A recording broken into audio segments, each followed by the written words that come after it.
va faire un podcast improvisé. Vous aimez être cash et là on veut du concret. Là t'as l'impression que t'as acheté la formation, que tu t'es fait carotte et que derrière t'es pas vraiment accompagné quoi. Mais tu vas pas me faire croire que je vais être riche dans 30 jours quoi, tu vois. 50-50 ou non avec une femme. C'est parti en podcast les gars là. Ça va laisser un peu parler. Bon, on vient de se poser tranquillement, on est dimanche. Vous avez bien dormi, ça va? Franchement on a bien dormi. Ouais. Donc on est toujours avec Rémi, toujours avec Sheik. Au final, la vidéo avec Sheik, ça va se transformer en duo avec Rémi, non? Exactement. Non, mais en tout cas, c'est super cool parce que les membres de la Filance, il y a une osmose. Et franchement, les relations humaines, c'est ce qu'il y a de plus fort. C'est des moments de valeur incroyables, tu vois. Donc non, ça me fait plaisir d'être réunis là, tous ensemble. Du coup, c'est Sheik, c'est ça, t'avais des questions à me poser? Comme tu sais Philippe, moi j'ai pris votre accompagnement avec Lucas parce que j'ai bien aimé ce côté vraiment humain et proximité. Parce qu'il y en a beaucoup qui te vendent des formations et il n'y a pas vraiment de suivi qu'on en parle concrètement. D'ailleurs ça fait partie des petites questions que j'ai à vous poser en toute transparence parce que je sais que vous êtes comme ça et vous aimez être cash et là on veut du concret. Donc du coup voilà, je disais qu'en gros j'avais pris ton accompagnement pour ce côté un peu relation proche avec tout simplement tes clients et qu'on ne retrouvait pas ça partout et donc du coup ça laissait l'opportunité d'avoir des moments d'échange comme ça et de pouvoir parler et briser certaines pensées de certains quoi. Donc du coup on va commencer directement dans le thème. Qu'est-ce que vous pensez de la face cachée des formations des entrepreneurs? Je m'explique, dans le sens où il y a beaucoup d'entrepreneurs qui vont vendre des formations vraiment genre pour vendre, genre tu vas sentir que c'est pour vendre, pour toucher de l'argent mais que derrière t'as pas les résultats garantis. Imaginons qu'on te fasse un accompagnement sur, on va te promettre en 90 jours tu vas devenir libre financièrement, les gens vont acheter en pensant que c'est vrai et derrière il va pas avoir forcément de résultats. Après, bien sûr, il faut que la personne elle s'investisse vraiment, qu'elle mette vraiment les actions en place, ceci, cela. Mais il y en a beaucoup qui garantissent le succès. En 90 jours, tu vas exploser, tu vas atteindre les 10K. Alors que pas forcément, c'est vraiment du cas par cas en fonction de si la personne va se donner à fond ou non. Et je voulais savoir un peu vos avis par rapport à ça. Est-ce que vous, dans votre formation, vous promettez un délai de garantie à succès et surtout parler de, comme vous avez l'expérience dans ce milieu-là, de ce que vous avez entendu, vu, est-ce que c'est bullshit ou pas bullshit? Il y en a, ils vont te proposer juste des vidéos et derrière t'as pas de suivi, t'es lâché à l'abandon. Frère, tu poses une question, le truc il est pas actif, le coach il est pas là, tu vois. Alors que là tu poses une question dans le groupe, vous allez répondre directement, il y a une interaction. Tandis que là t'as l'impression que t'as acheté la formation, que tu t'es fait carotte et que derrière t'es pas vraiment accompagné quoi. Après c'est le jeu, on est obligé de passer par là, de poser un billet pour tester et voir ce que ça donne. Mais c'est sûr que c'est relou quoi. En vrai les formations en ligne et les accompagnements c'est quelque part un gros business, c'est un gros marché parce que tu peux chiffrer énormément, ça c'est une vérité. Après c'est vrai qu'il y a beaucoup de personnes aussi qui font ça mais forcément la qualité elle est pas présente derrière tu vois. En fait nous ce qu'on a voulu mettre en place avec Lucas quelque part, c'est vraiment essayer de sortir du lot, de faire quelque chose d'original qui a jamais été fait presque en fait limite dans le game du business en ligne. C'est pour cela qu'on a mis plein de choses en place tu vois. Rien que rencontrer les gens, ça c'est quelque chose d'exceptionnel tu vois. Ça change de faire venir les personnes à nous, d'aller jusqu'à eux, c'est quelque chose qu'on ne retrouvera jamais ailleurs je pense. Et ça changera jamais tu vois. Peu importe le nombre de visibilité, d'abonnés qu'on aura, ce sera toujours nos principes et nos valeurs, ça bougera pas. Concernant aussi souvent les deadlines, on entend souvent en 60 jours, en 90 jours, tu peux atteindre un certain objectif. On a beaucoup de thématiques. C'est pas focus par exemple que sur le SMMA, sur l'automobile, la Suisse ou l'immobilier, c'est tout ça qui est réuni et même d'autres thématiques tu vois. Si demain on prend une personne qui va aller en Suisse, forcément ça va pas du tout être la même chose qu'une personne qui va aller dans l'immobilier, c'est des objectifs qui sont totalement différents. Nous en fait ce qui changera jamais c'est que du début à la fin on est là et même pour la suite en fait c'est sans limite de temps tu vois. On sera toujours présent derrière la personne, derrière la participante ou le participant. Être quelque part l'espèce de mentor c'est super important. Et de toute façon, il y a même plein d'autres choses qu'on a mis en place, tu vois. On va pas forcément tout dévoiler maintenant, tu vois, mais nous on a essayé vraiment de créer un écosystème qui sort du lot et que les gens se disent ok, on se reconnaît entre eux parce qu'on est des gens simples, entre guillemets, on est parti de rien et ça changera jamais, tu vois. Déjà, en tout ce qui concerne tout ce qui est formation, accompagnement, tu auras des bonnes choses et tu auras des mauvaises choses. Comme un peu tout dans la vie, tu vois, tu vas trouver des escrocs, tu vas trouver des gens bien et tout ça. Après, ce qu'il faut savoir dans tout ce qui est accompagnement en formation, c'est que peu importe le nombre de personnes qui vont prendre ton accompagnement ou ta formation, tu auras entre 5 et 10% de réussite, pour plusieurs raisons. Déjà la première raison c'est que tu n'auras pas tout le monde qui sera motivé de la même façon. La deuxième raison c'est que le programme, l'accompagnement ne sera pas forcément adapté à ce que toi tu as besoin et à ce que toi tu veux, tu vois. C'est pour ça que nous, c'est aussi un choix. On n'a pas décidé de donner une deadline par exemple à 90 jours, tu vas pouvoir atteindre cet objectif là. Parce que tu en as pour qui c'est plus rapide. t'en as pour qui ils vont mieux assimiler les choses plus rapidement, et t'en as pour qui ils vont devoir prendre plus de temps. Donc c'est pour ça qu'on n'a pas fixé de délai, mais qu'on va accompagner tout au long du processus la personne. Ok. Voilà, J'aime cette franchise parce que bah, justement, vous n'avez pas fixé de deadline, et donc du coup, vous nous dites que si on prend la formation, bien sûr que si on se donne à fond, c'est possible qu'on devienne libre financièrement, mais tu vas pas me faire croire que bah, je vais être riche dans 30 jours, quoi, tu vois. Exactement. Et j'aime cette transparence, comme tu dis, que c'est vraiment chacun à son rythme, parce qu'il y en a qui vont te dire, si tu commences dès maintenant, que tu mets tout en place, dans 3 mois, je te sûr que tu peux avoir des résultats et tu peux être à plus de 5000, alors que pas forcément en fait. En fait, on nous vend trop l'accompagnement, souvent les entrepreneurs, comme si c'est facile, prends la formation et t'inquiète, tu fais tout de A à Z, tu réussiras. Et donc du coup, c'est pour ça que je vous ai posé cette question-là, parce que bah, vous, il n'y a pas forcément de promesse de tu vas devenir libre, mais plutôt une sincérité en te disant tu peux réussir, mais par contre, il va falloir vraiment que tu te bouges le cul. C'est pas juste en regardant les vidéos que tu vas devenir riche, c'est vraiment avec les actions, tandis que d'autres n'ont pas cette franchise et te promettent le succès rapidement. Donc, tu vois, je vais même appuyer plus sur le truc, c'est que les gens, en te parlant de formation, tu obtiendras 190 jours. C'est limite comme si tu disais, tu claques des doigts, t'as ça, tu vois. Exactement. Alors qu'ils ne voient pas les actions que tu dois mettre en place pour les atteindre, tu vois. Ça, on t'en parle qu'une fois que tu as signé, une fois que tu as mis justement le billet que tu parlais. Mais justement, ça se trouve, il y en a, ils n'auront pas le temps de démarcher en fonction du business choisi. Il y en a, ils n'auront pas le temps de faire ci, pas le temps de faire ça, tu vois. Donc il y a beaucoup de choses à mettre en place avant de pouvoir justement atteindre cet objectif-là que tu veux d'indépendance financière. Et ça, c'est vrai que c'est pas assez transparent pour ma part par rapport à d'autres. Okay. Même s'ils font du bon travail ou quoi que ce soit, même si ce qu'ils proposent est réel et c'est possible, il y en a qui se cachent un peu en te disant ouais c'est possible, mais par contre tu vas devoir charbonner comme jamais, tu vois. Okay. Est-ce que ce serait pas plus honnête du coup que les entrepreneurs de manière générale soient plus transparents envers leurs clients, ne moins avoir ce côté de vente et vraiment plus ce côté humain, parce que là tu as l'impression que bah, tu vends de manière robotisée, tu tombes sur les vidéos Instagram toutes les mêmes, en bas de la vidéo tu as ce lien et tu vas devenir riche, et plutôt vraiment parler français et dire vous prendrez la formation avec du travail, de la persévérance, entre guillemets, bah, ça viendra, mais moins ce côté vendre. D'un côté, ça peut être oui et non, je pense personnellement, dans le sens où oui, parce que bah, les gens aiment la franchise en fait. Justement, moi j'ai pris cette formation pour ça, parce que j'ai vu la sincérité et ça se démarquait des autres lors de notre appel. Tu m'as pas vendu du rêve et tout. Mais d'un autre côté, je me dis, peut-être que ça tuerait un peu le business et que bah, du coup ils arriveraient moins à vendre, parce que les gens veulent entendre aussi peut-être d'une part que bah, tu vas devenir riche dans quelques mois, quoi. Je suis d'accord avec toi, c'est oui et c'est non, dans le sens où oui, la franchise c'est quelque chose d'essentiel et en fait tu as différentes stratégies.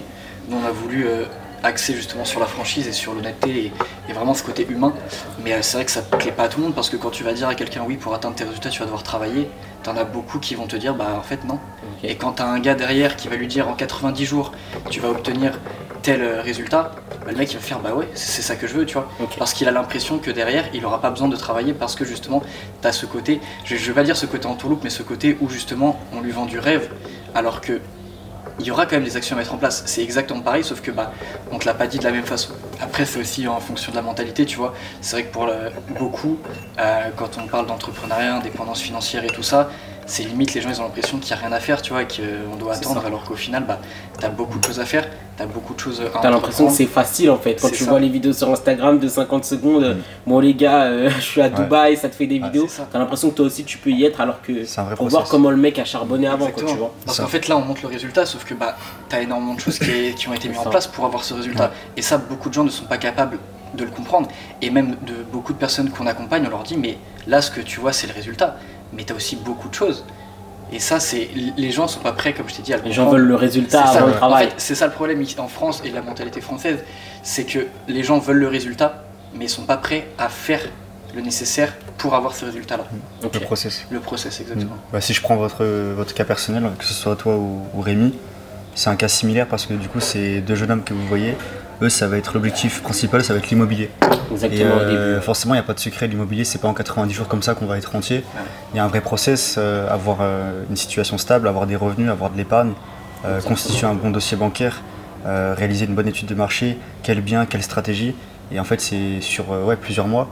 Et c'est pour ça que du coup, Si je prends l'exemple de la Suisse, qui n'a rien à voir, bah, c'est totalement différent. Que ce soit la Suisse, l'immobilier, les business en ligne, c'est totalement différent. C'est un domaine qui est différent, donc c'est pour ça que le temps de réussite ne sera pas forcément le même pour chacun, tu vois. Ok, ça marche. J'ai vu des mecs genre, qui n'avaient même pas d'expérience créer un business. Ouais. Ça, par contre, je trouve ça, tu peux pas, parce que les formations ça paye, te dire bon bah en 2 semaines je vais créer une formation sur Canva, je vais la vendre comme ça sur Instagram, mais au final tu n'as pas d'expérience, ça se ressent. Quand je vais acheter ta formation, je vais ressentir qu'au final il n'y a pas vraiment d'accompagnement, il n'y a pas vraiment ce côté personnalisé, parce que tout simplement tu n'as pas la même expérience que quelqu'un qui a vraiment été en Suisse comme vous, qui est vraiment parti d'en bas de Burger King, etc., qui a gravé les échelons. Tu sens que c'est vraiment le côté vente en fait. Donc, Ouais. du coup moi c'était ça un peu qui me dérangeait. Dans le côté entrepreneurial. Vraiment cette phase un petit peu cachée où on te vend du rêve sans te mettre entre guillemets ce qui peut aussi t'arriver quoi. Moi j'avais une question à poser rapidement à Rémi. En fait Rémi, officiellement sur l'instant T, il n'est pas encore officiellement présent dans le programme, mais il va le rejoindre prochainement. Je voulais juste savoir, c'est quoi qui t'a attiré concrètement, qui t'a fait valider l'idée de te dire ok, je leur fais confiance? Bah franchement moi de base du coup je m'intéressais déjà à l'IMO, Ouais. ça fait quelques années, je comptais déjà prendre un accompagnement chez d'autres personnes de base quand je te connaissais pas. Du coup bah par une personne en commun je t'ai vu Ouais. sur les réseaux, j'ai vu que tu étais de Valence etc. Du coup on s'est parlé, on s'est fait une première fois, franchement le feeling est super bien passé. J'ai vu voilà, je suis allé voir un peu tes réseaux etc. J'ai vu que tu disais pas des conneries, enfin que tu faisais pas de la merde, t'as vraiment des apparts. Ouais. T'es pas non plus là à parler et t'as peut-être un petit appart, Ouais. mais voilà. Et en vrai, ouais, c'est vraiment le truc où, même là, Tchèque est arrivé, où vous lui faites visiter un peu Valence, où vous lui faites vivre des expériences. Là, on va voir l'appartement Ouais, de de Lucas Lucas, tout à l'heure. après, ouais, c'est ça. C'est vraiment le côté où il y a une bonne ambiance et on est là pour tous évoluer. Et même vous, quand on parle même hors caméra, vous êtes très honnête, etc. C'est-à-dire qu'il n'y a pas de. Enfin, si vous avez des choses à dire. Je sais qu'il y a certains entrepreneurs, tu les verrais en réel, je pense, ils diraient pas tout, ils seraient un peu. Face cachée. Tu parles des Ouais, un bonnes peu. et des mauvaises facettes de Ouais, voilà. l'entrepreneuriat. Il est pas là La pour. sincérité, en fait. Voilà, il cache pas C'est ça. les backstage, quoi, entre guillemets. C'est ça. Bon les gars, une petite question un peu croustillante pour vous. Déjà, est-ce que vous êtes matérialiste? Je m'explique. Est-ce que vous êtes dans les grosses fringues Gucci? Est-ce que vous êtes dans les montres? Est-ce que vous êtes voiture? Qu'est-ce que vous pensez de quand on atteint le succès niveau financier? Je sais qu'il y a beaucoup deux types de cases dans le business. C'est les mecs qui vont te dire non, moi je suis très simple, je m'habille chez Zara et ça me convient amplement. Et les mecs qui vont frimer et qui tout simplement ils peuvent le faire, hein. Tu l'as mérité, tu fais ce que tu veux de ton argent. Et ils vont s'acheter full Rolex. Bon après ça peut être aussi un investissement comme on disait. Mais full voiture, full vêtements de luxe. Qu'est-ce que vous pensez du matériel de manière générale? Avant succès et après succès, comment vous étiez? Est-ce qu'il y a une différence ou non? Rapidement, en gros, si je prends mon cas personnel, je commence par les voitures. Moi, je suis fan de voitures quand même de base, je suis passionné. Donc au final, ça m'a aidé, tu vois, le fait d'avoir de l'argent, j'ai pu me faire plaisir. C'est pas forcément matérialiste dans le sens où j'ai un RSQ3 vert, c'est très flashy. Mais c'est pas pour les autres que j'achète, c'est vraiment pour moi, Ok, tu vois, c'est pour me faire un kiff. C'est pas pour prouver. Voilà, après, je suis sûr qu'il y a des gens, ils vont pas me croire, tu vois, ils vont me dire non, c'est pour prouver, mais au final, c'est avant tout un rêve de gosse, mais c'est une passion, tu vois, donc c'est pour ça. Niveau tout ce qui est marque de luxe, j'ai juste 2 trucs de luxe. Moi, c'est du Gucci, c'est mon portefeuille, mon sac. Ok. Mais c'était plus un kiff, une espèce de récompense, tu vois. Là, tu t'es fait plaisir, Mais c'était voilà. le début, t'as Mais voulu t'acheter un petit. sinon, j'ai pas des fringues. Je m'habille en Zara, moi, tu vois, Azos. Ok, ouais, t'es Et simple de base. De tu base, vas je suis pas- simple. Après, c'est le petit détail, tu vois. Ok. Des fois, ça peut être un peu stylé, la petite montre qui passe bien, tu vois. Mais c'est pas non plus une obsession de me dire je fais tout ça pour avoir ça, tu vois. C'est une espèce de récompense. Après, soit t'aimes pas. Si t'es pas passionné, bah tu te lances pas dedans, t'achètes pas, tu vois. Mais je sais que par exemple, moi, les montres, petit à petit, je commence à kiffer un peu, tu vois. Ok. C'est récent. Donc à l'avenir, je serais potentiellement tenté d'en acheter. Mais ce serait avant tout pour le kiff, tu vois. Ce serait pour avoir une montre stylée parce que je l'aime bien, etc. Tu vois. Ok. C'est Pas pas- d'investissement, enfin, genre, je veux dire. Si aussi, pourquoi pas, tu Ok. vois. Mais pas de me dire ok, j'achète cette montre pour que les gens ils voient que j'ai cette montre, tu vois. Ok. C'est vraiment pour moi en fait. Ok, je vois. Voilà. Mais du coup, ça me fait penser à cette petite question croustillante. Si du coup, c'est pas pour flambe, je me dis pourquoi acheter une Rolex aussi. Bah après il y a tout ce qui est le prestige et tout de la marque, etc. Ok. C'est stylé aussi, mais pas forcément de Rolex, tu vois. Demain je peux très bien acheter une autre marque que Rolex, même un peu moins connue, un peu moins huppée, Ok. entre guillemets. Ok. Après Rolex Genre, tu aussi. pourrais acheter une montre Lacoste. Ouais, je pourrais si elle est stylée, Ok. si elle est verte et que je l'aime Ok. bien, ouais, pourquoi pas. Ok. Après, quelque part, il y a aussi le côté investissement, surtout chez Rolex, mais après, voilà, faut savoir ce que tu veux faire, si c'est plus investissement, kiff ou quoi, tu vois. Mais non, Parce moi que je suis quand pas tu fermé. portes une montre, ça te met aussi dans une catégorie, tu vois, que le mec il a une Rolex, Ouais. donc tu te dis Ouais, forcément forcément. une brasse. Moi, c'est très rare que j'ai vu des entrepreneurs avec une montre Hugo Boss ou Lacoste, Ouais. parce que bah, tu veux avoir cette aire d'avoir de l'argent. Bien sûr. Alors que quelqu'un qui s'en tape complètement de la vie des gens, s'en a rien à foutre de mettre une montre ou de mettre une montre qui n'est pas de marque peut-être. Bien sûr. Après, ça peut être aussi un Ouais. kiff et une belle montre, tu vois une bête de montre Cartier ou quoi, Ouais. et sans parler de classe sociale ou quoi, tu as envie de te faire plaisir et tu la prends. C'est mon avis du coup. Moi, je suis pas du tout là-dedans. Ok. Mais pas du tout. Je m'habille que chez Zara, comme tu disais, H&M et tout ça. Vraiment, je suis très minimaliste à ce niveau-là. J'ai rien de luxe. C'est cool, tu vois, d'avoir des belles choses et tout ça, je peux comprendre. Les personnes qui aiment, il n'y a aucun problème. Sauf que moi, j'ai énormément de mal. Tu vois, j'ai déjà une voiture qui coûte à peu près 20-25 000 euros. Je me la suis fait rayer il n'y a pas longtemps. Et tu te dis, mais en fait, t'as des belles choses. Toi, t'en prends soin, mais les autres, ils s'en foutent en fait. Donc au final, tu vas acheter des choses qui te font plaisir à toi, sauf que tu sais que derrière, tu vas pas la sortir parce que tu vas avoir peur de l'abîmer. Tu vois, c'est comme les montres. Imagine, tu mets un pet par exemple sur la table ou autre chose. Ok, c'est cool. T'as payé 14 000 euros pour te faire plaisir, sauf que du jour au lendemain, le truc il peut se niquer et puis t'as perdu ton investissement entre guillemets que t'as mis là. Donc moi, je préfère être très simple dans mes vêtements, dans tout ce que je fais en général. Et voilà, après c'est vrai que c'est délicat aussi quand t'es très simple et que tu vas par exemple dans une boutique de luxe ou quoi que ce soit, par exemple à Gucci, si tu vas à Gucci et qu'il y a un sac Gucci, tu seras tout de suite mieux accueilli que si tu vas lambda comme une personne normale. Et ça dépend vraiment de chacun, tu vois, il y en a qui vont aimer, il y en a qui vont moins aimer, tu vois. Okay. Mais il n'y a pas de mieux ou de moins bien. Pour reprendre le même sujet, moi je suis un peu un mix entre Lucas et Philippe, ça veut dire que niveau habits très très simple, ça vraiment je m'achète très très peu d'habits. Et après ouais, niveau voiture, moi je suis passionné automobile, donc je sais que d'ailleurs je crois que c'est, comment il s'appelle, Tristan Tate, ouais, le frère d'Andrew Tate, il en parlait.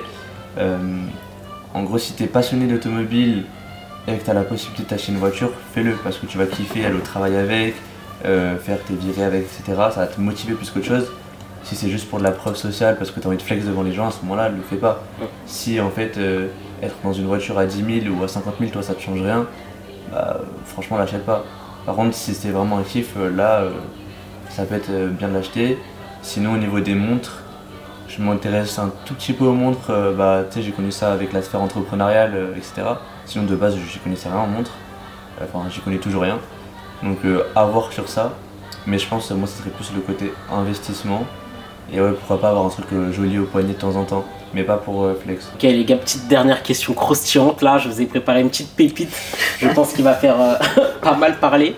Parce que je connais un petit peu votre avis là-dessus. Pour vous, 50-50 ou non avec une femme? Par rapport à la femme, un petit peu, qu'est-ce que vous pouvez me dire niveau entrepreneurial déjà? Pour vous, est-ce que c'est important d'être avec une femme entrepreneuse ou non? Pour ceux qui sont en couple ou non? Et surtout, pour ou contre le 50-50 au premier date, même après, est-ce que pour vous, c'est vous qui devez assumer de A à Z la femme, tout lui payer? Ou non, pour vous, même si vous gagnez bien votre vie, elle a quand même sa part de responsabilité, etc.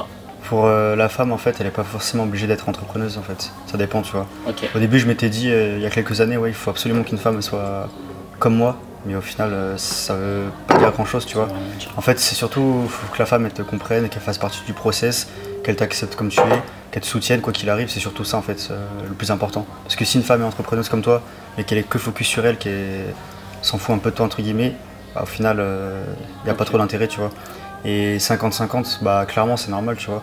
Si c'est ta femme, etc., tu te dois de partager tout avec elle, c'est pas forcément à toi de tout payer. Pareil pour un date, tu vois.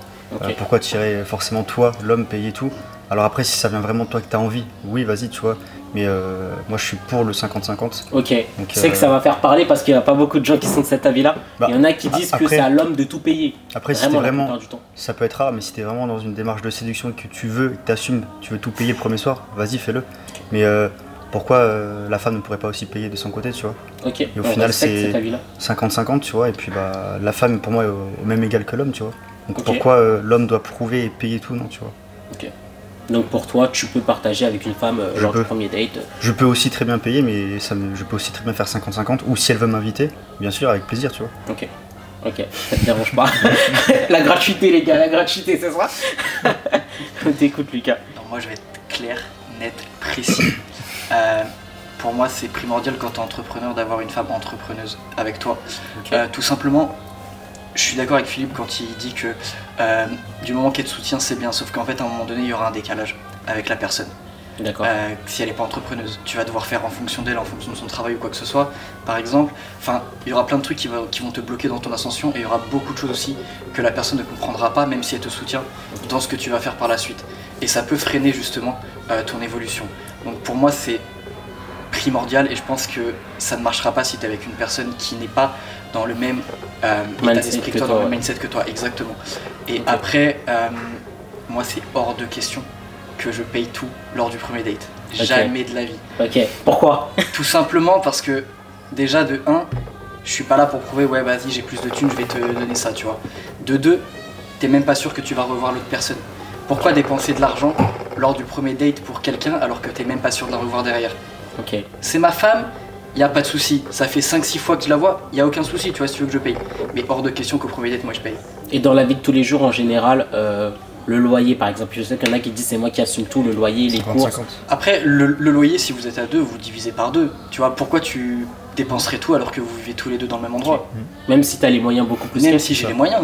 À un moment donné, je préfère habiter dans un truc plus petit mais qu'on paye tous les deux. Alors pour moi du coup, déjà sur le fait d'être avec une meuf entrepreneuse ou pas, ça je pense c'est pas primordial pour moi en tout cas. Je pense que si c'est vraiment une meuf qui est honnête, qui te comprend, etc. Et surtout si elle est avec toi au début, elle va comprendre, elle va s'adapter. Je dis pas qu'il va pas avoir des désaccords sur certains trucs, etc. Mais le but au final c'est qu'elle comprenne et que ça se passe au mieux. Après j'en sais trop rien parce que j'en suis pas encore dans cette situation là. Sinon par rapport au date, en vrai si t'es avec ta meuf tout le temps, on parle pas du premier date mais juste tout le temps, moi si j'ai l'argent ça me ferait plaisir de payer. Ok. Si elle est 50-50 ça me dérange pas, si je suis en galère 50-50, mais si j'ai l'argent, moi en tout cas ça me ferait plaisir de payer. Je dis pas que ça doit être à l'homme de payer dans les relations, mais moi ça me ferait plaisir en tout cas à ma copine de tout lui payer. Et tout ce qui est premier date, je pense que, ouais bah on en parlait hier, mais le 50-50 ça peut être bien dans le sens où tu vois directement qui est la personne en face de toi, Ok. même si la personne... Michto ou pas michto, clairement. voilà, et puis même, tu vois, alors la meuf te demande, genre, la meuf t'invite, là tu dis, bon, elle a rien à prouver en soi. Ok. Elle Elle peut t'invite. payer si elle t'invite, ouais, Voilà, alors qu'une ça, meuf qui nickel. vient et qui se dit tu payes directement, alors tu sens que Ouais, ah ouais, bah, elle veut pas mettre. Là, ok. c'est Tu vois, pas très bon. Même moi, en général, ce que je fais, mais je fais ça sur le ton de la rigolade, je lui dis à la meuf, du coup, ouais, c'est toi qui m'invites aujourd'hui Ouais, et tout ok, ça, je tu vois. vois.